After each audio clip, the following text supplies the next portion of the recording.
بسم الله الرحمن الرحيم. الحمد لله الذي أنزل على عبده الكتاب ولم يجعل له عوجا قيما لينذر بأسا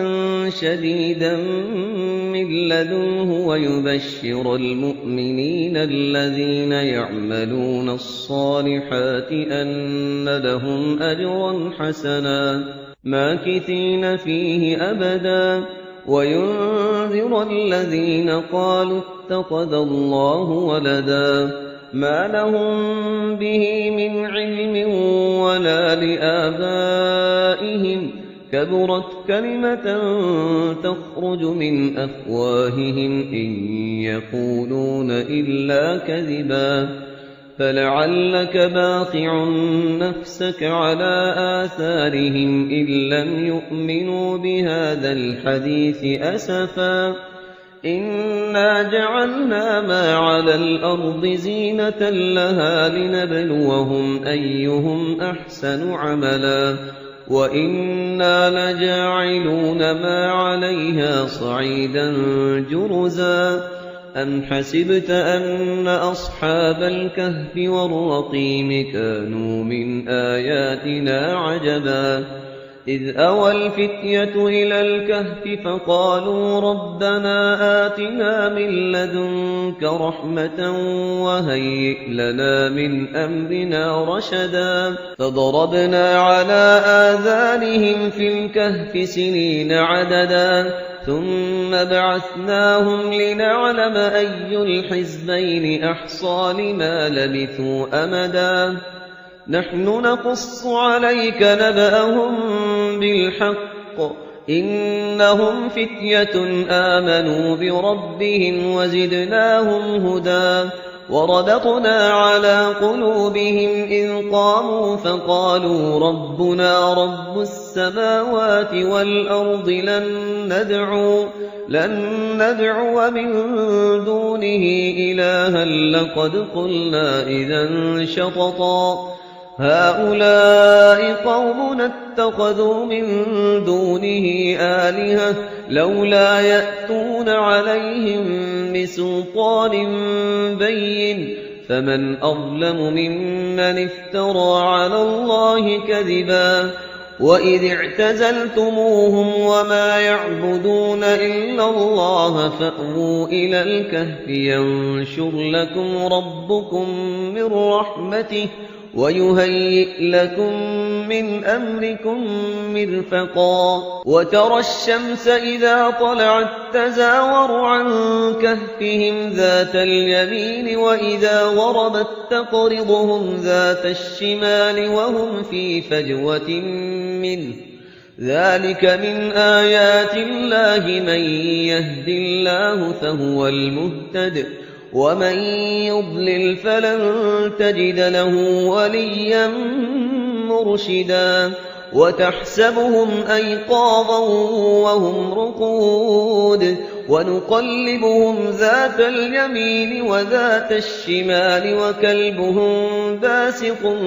ذراعيه بالوصيد لو اطلعت عليهم لوليت منهم فرارا ولملئت منهم رعبا وكذلك بعثناهم ليتساءلوا بينهم قال قائل منهم كم لبثتم قالوا لبثنا يوما أو بعض يوم قالوا ربكم أعلم بما لبثتم فابعثوا أحدكم بورقكم هذه إلى المدينة فلينظر أيها أزكى طعاما فليأتكم برزق منه وليتلطف ولا يشعرن بكم أحدا إنهم إن يظهروا عليكم يرجموكم أو يعيدوكم في ملتهم ولن تفلحوا إذا أبدا وكذلك أعثرنا عليهم ليعلموا أن وعد الله حق وأن الساعة لا ريب فيها إذ يتنازعون بينهم أمرهم فقال ابنوا عليهم بنيانا ربهم أعلم بهم قال الذين غلبوا على أمرهم لنتخذن عليهم مسجدا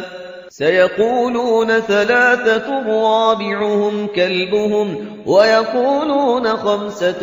سادسهم كلبهم رجما بالغيب ويقولون سبعة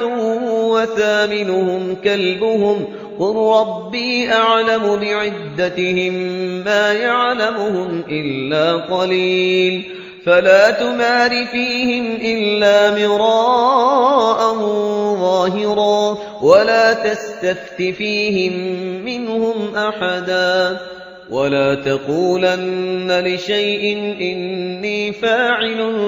ذلك غدا إلا أن يشاء الله واذكر ربك إذا نسيت وقل عسى أن يهديني ربي لأقرب من هذا رشدا ولبثوا في كهفهم 300 سنين وازدادوا 9 قل الله أعلم بما لبثوا له غيب السماوات والأرض أبصر به وأسمع ما لهم من دونه من ولي ولا يشرك في حكمه أحدا واتل ما أوحي إليك من كتاب ربك لا مبدل لكلماته ولن تجد من دونه ملتحدا واصبر نفسك مع الذين يدعون ربهم بالغداة والعشي يريدون وجهه ولا تعد عيناك عنهم تريد زينة الحياة الدنيا ولا تطع من أغفلنا قلبه عن ذكرنا واتبع هواه وكان أمره فرطا وقل الحق من ربكم فمن شاء فليؤمن ومن شاء فليكفر إنا أعتدنا للظالمين نارا أحاط بهم سرادقها وإن يستغيثوا يغاثوا بماء كالمهل يشوي الوجوه بئس الشراب وساءت مرتفقا إن الذين آمنوا وعملوا الصالحات إنا لا نضيع أجر من أحسن عملا أولئك لهم جنات عدن تجري من تحتهم الأنهار يحلون فيها من أساور من ذهب ويلبسون ثيابا خضرا من سندس واستبرق متكئين فيها على الأرائك نعم الثواب وحسنت مرتفقا واضرب لهم مثلا الرجلين جعلنا لأحدهما جنتين من أعناب وحففناهما بنخل وجعلنا بينهما زرعا كلتا الجنتين آتت أكلها ولم تظلم منه شيئا وفجرنا خلالهما نهرا وكان له ثمر فقال لصاحبه وهو يحاوره أنا أكثر منك مالا وأعز نفرا ودخل جنته وهو ظالم لنفسه قال ما أظن أن تبيد هذه أبدا وما أظن الساعة قائمة ولئن رددت إلى ربي لأجدن خيرا منها منقلبا قال له صاحبه وهو يحاوره أكفرت بالذي خلقك من تراب ثم من نطفة ثم سواك رجلا لكن هو الله ربي ولا أشرك بربي أحدا ولولا إذ دخلت جنتك قلت ما شاء الله لا قوة إلا بالله إن ترني أنا أقل منك مالا وولدا فعسى ربي أن يؤتيني خيرا من جنتك ويرسل عليها حسبانا من السماء فتصبح صعيدا زلقا أو يصبح ماؤها غورا فلن تستطيع له طلبا وأحيط بثمنه فأصبح يقلب كفيه على ما أنفق فيها وهي خاوية على عروشها ويقول يا ليتني لم أشرك بربي أحدا ولم تكن له فئة ينصرونه من دون الله وما كان منتصرا هنالك الولاية لله الحق هو خير ثوابا وخير عقبا واضرب لهم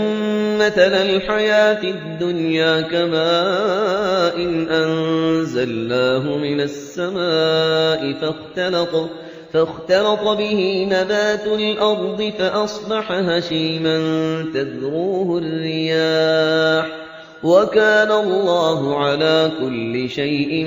مقتدرا المال والبنون زينة الحياة الدنيا والباقيات الصالحات خير عند ربك ثوابا وخير أملا ويوم نسير الجبال وترى الأرض بارزة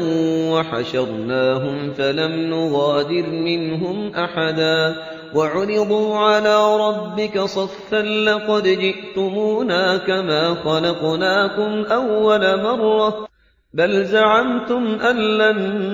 نجعل لكم موعدا ووضع الكتاب فترى المجرمين مشفقين مما فيه ويقولون يا ويلتنا ما لهذا الكتاب لا يغادر صغيرة ولا كبيرة إلا أحصاها ووجدوا ما عملوا حاضرا ولا يظلم ربك أحدا وإذ قلنا للملائكة اسجدوا لآدم فسجدوا إلا إبليس كان من الجن ففسق عن أمر ربه أفتتخذونه وذريته أولياء من دوني وهم لكم عدو بئس للظالمين بدلا ما أشهدتهم خلق السماوات والأرض ولا خلق أنفسهم وما كنت متخذ المضلين عضدا ويوم يقول نادوا شركائي الذين زعمتم فدعوهم فلم يستجيبوا لهم وجعلنا بينهم موبقا ورأى المجرمون النار فظنوا أنهم مواقعوها ولم يجدوا عنها مصرفا ولقد صرفنا في هذا القرآن للناس من كل مثل وكان الإنسان أكثر شيء جدلا وما منع الناس أن يؤمنوا إذ جاءهم الهدى ويستغفروا ربهم إلا أن تأتيهم سنة الأولين أو يأتيهم العذاب قبلا وما منع الناس أن يؤمنوا إذ جاءهم الهدى ويستغفروا ربهم إلا أن تأتيهم سنة الأولين أو يأتيهم العذاب قبلا وما نرسل المرسلين إلا مبشرين ومنذرين ويجادل الذين كفروا بالباطل ليدحضوا به الحق واتخذوا آياتي وما أنذروا هزوا ومن أظلم ممن ممن ذكر بآيات ربه فأعرض عنها ونسي ما قدمت يداه إنا جعلنا على قلوبهم أكنة أن يفقهوه وفي آذانهم وقرا وإن تدعوهم إلى الهدى فلن يهتدوا إذا أبدا وربك الغفور ذو الرحمة لو يؤاخذهم بما كسبوا لعجل لهم العذاب بل لهم موعد لن يجدوا من دونه موئلا وتلك القرى أهلكناهم لما ظلموا وجعلنا لمهلكهم موعدا وإذ قال موسى لفتاه لا أبرح حتى أبلغ مجمع البحرين أو أمضي حقبا فلما بلغا مجمع بينهما نسيا حوتهما فاتخذ سبيله في البحر سربا فلما جاوزا قال لفتاه آتنا غداءنا لقد لقينا من سفرنا هذا نصبا قال أرأيت إذ أوينا إلى الصخرة فإني نسيت الحوت وما أنسانيه إلا الشيطان أن أذكره واتخذ سبيله في البحر عجبا قال ذلك ما كنا نبغي فارتدا على آثارهما قصصا فوجدا عبدا من عبادنا آتيناه رحمة من عندنا وعلمناه من لدنا علما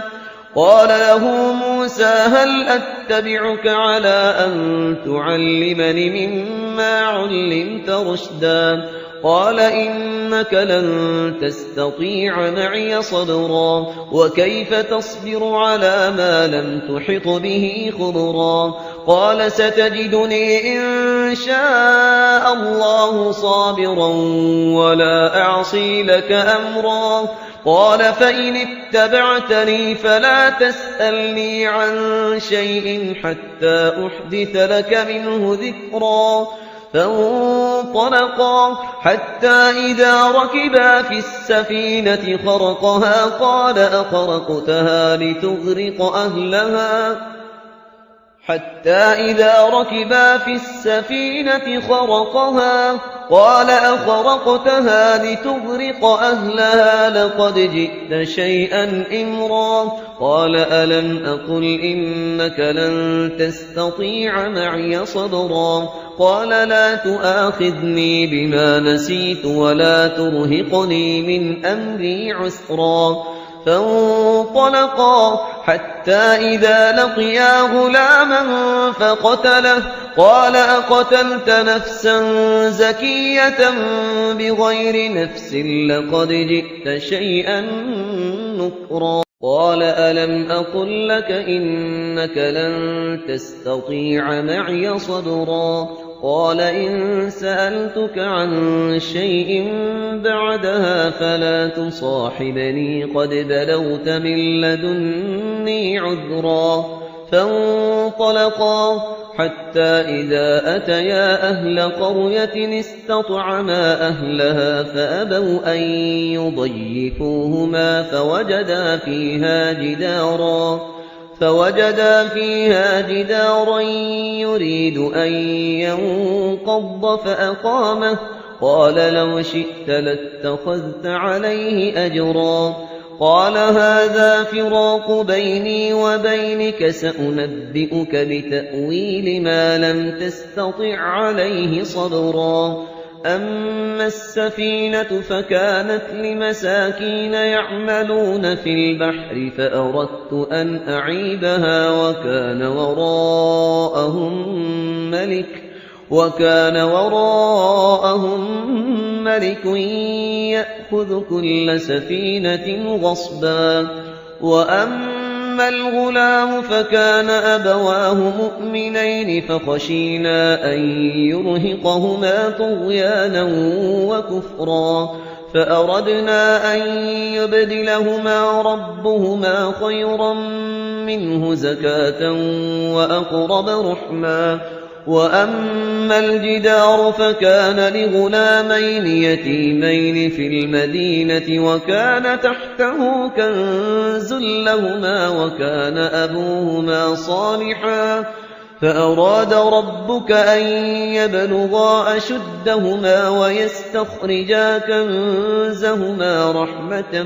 من ربك وما فعلته عن أمري ذلك تأويل ما لم تسطع عليه صبرا.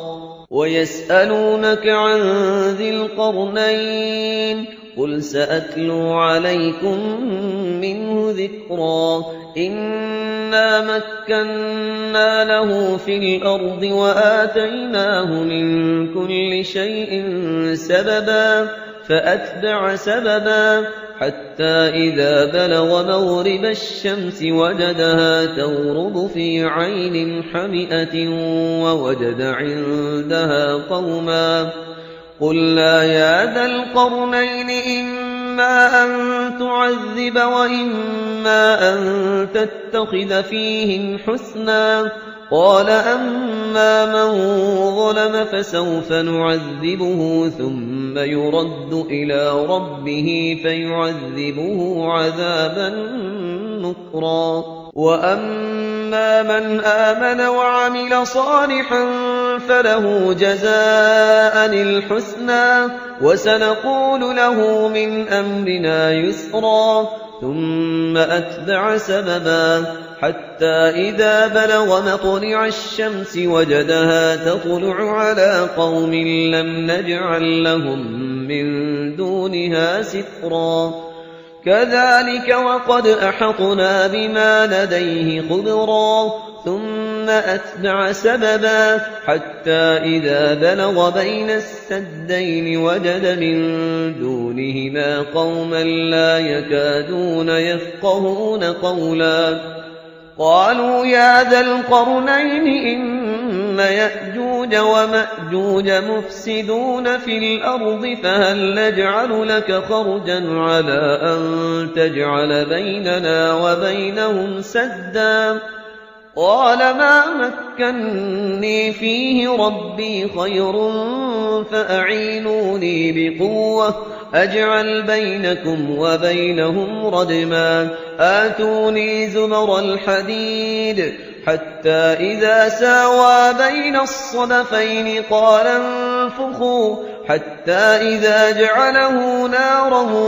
قال آتوني أفرغ عليه قطرا. فما استطاعوا أن يظهروه وما استطاعوا له نقبا. قال هذا رحمة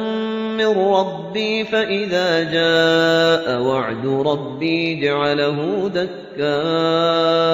وكان وعد ربي حقا.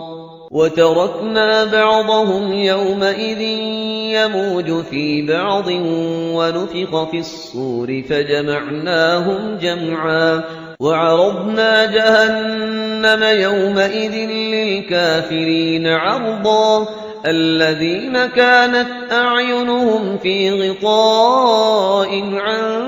ذكري وكانوا لا يستطيعون سمعا. أفحسب الذين كفروا أن يتخذوا عبادي من دوني أولياء إنا أعتدنا جهنم للكافرين نزلا. قل هل ننبئكم بالأخسرين أعمالا الذين ضل سعيهم في الحياة الدنيا وهم يحسبون أنهم يحسنون صنعا. أولئك الذين كفروا بآيات ربهم ولقائه فحبطت أعمالهم فلا نقيم لهم يوم القيامة وزنا. ذلك جزاؤهم جهنم بما كفروا واتخذوا آياتي ورسلي هزوا. إن الذين آمنوا وعملوا الصالحات كانت لهم جنات الفردوس نزلا خالدين فيها لا يبغون عنها حولا قل لو كان البحر مدادا لكلمات ربي لنفد البحر قبل أن تنفد كلمات ربي